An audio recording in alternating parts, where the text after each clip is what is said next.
प्यारे अहबाब, मौत एक ऐसी हकीकत है कि जिससे कोई भी इंसान, चाहे वो मुसलमान है या किसी भी मज़हब से ताल्लुक़ रखता है, इनकार नहीं कर सकता।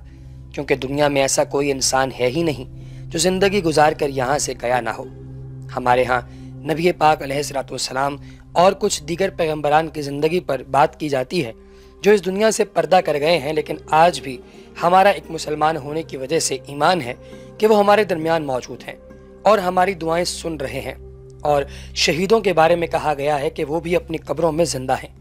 दोस्तों, जब इंसान मर जाता है तो उसके जनाजे के बाद एक जगह जिसे कब्रिस्तान कहते हैं, वहां इंसान को मिट्टी में दफन कर दिया जाता है, जो कि मुसलमानों में होता है।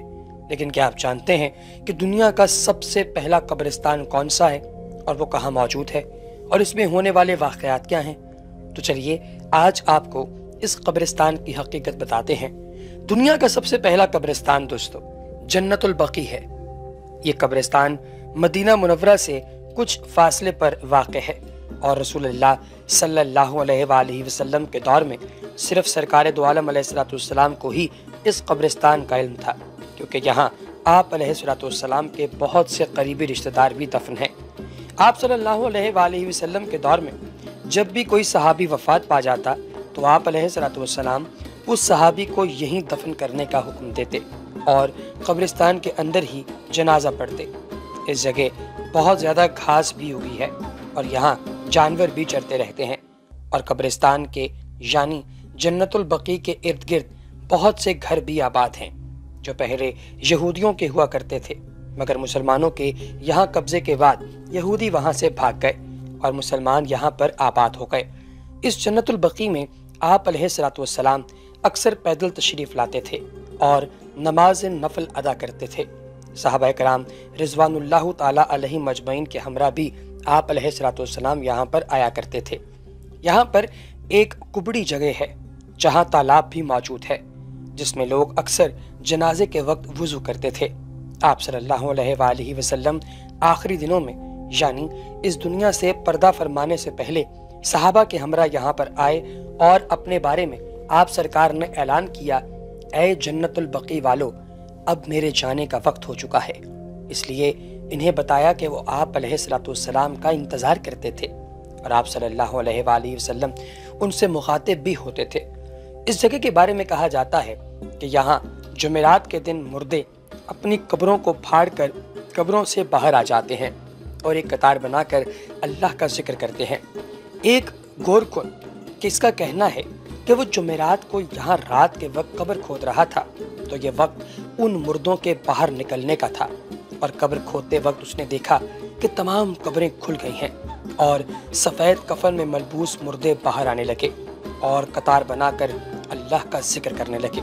और ऐसा इत्तफाक उस गोरकुन के मुताबिक उसके साथ 2 या 3 मरतबा नहीं बल्कि 4-5 मरतबा हुआ है और हर बार दिन जुमेरात का था और वक्त भी सेम था।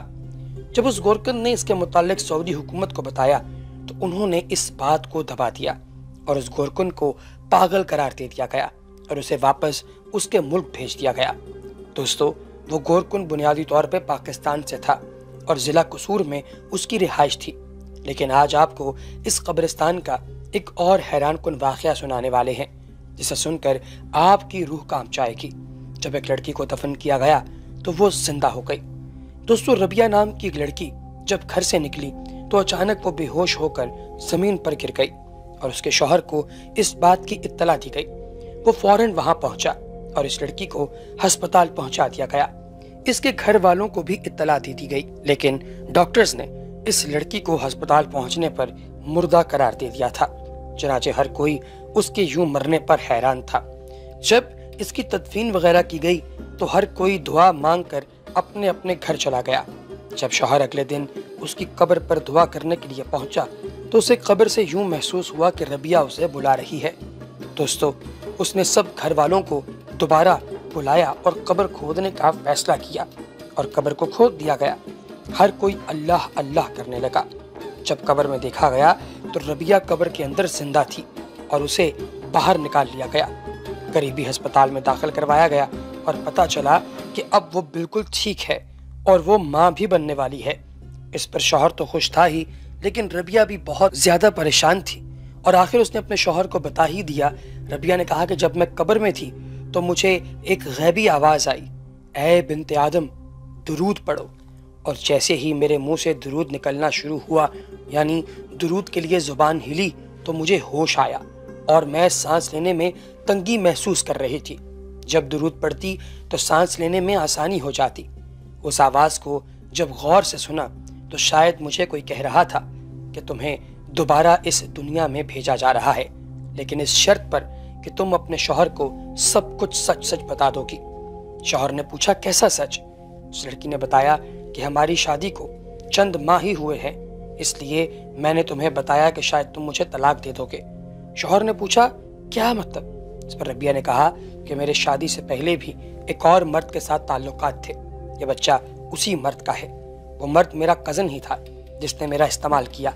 میں چاہتی تو یہ بات آپ سے چھپا سکتی تھی، مگر وہ آواز مجھے ہر وقت یہ یاد دلاتی ہے کہ مجھے صرف اسی شرط پر چھوڑا گیا ہے دوبارہ دنیا کے اندر کہ میں آپ کو سچ بتاؤں۔ میں آپ کی گنہگار ہوں، اب آپ کا فیصلہ ہے، چاہیں تو مجھے معاف کر دیں، چاہیں تو مجھے سزا دے دیں۔ اس کے شوہر نے جب یہ سنا تو اسے بہت دکھ ہوا، مگر سچ بولنے کی وجہ سے اس نے ربیہ کو معاف کر دیا، اور ربیہ اس کے بعد ہر وقت اللہ کے ذکر اور خاوند کی خدمت میں مصروف ہو گئی۔ کچھ دنوں کے بعد وہ دوبارہ فوت ہو گئی۔ بہت ہی کم لوگوں کو معافی مانگنے کی دوبارہ مہلت ملتی ہے، اور وہ بھی دفن ہونے کے بعد دوبارہ زندہ ہو کر معافی مانگنے کی، یہ بہت بڑی بات ہے۔ یہ مہلت شاید اسی وجہ سے دی گئی ہو کہ اسے جنت البقیع میں دفن کیا گیا تھا، کیونکہ وہاں صحابہ اور نیک عورتیں ہی دفن ہیں۔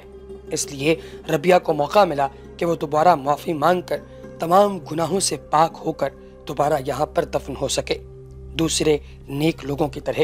دوستو، اس بارے میں آپ کی کیا رائے ہے؟ کمنٹ سیکشن میں ہمیں ضرور بتائیے گا۔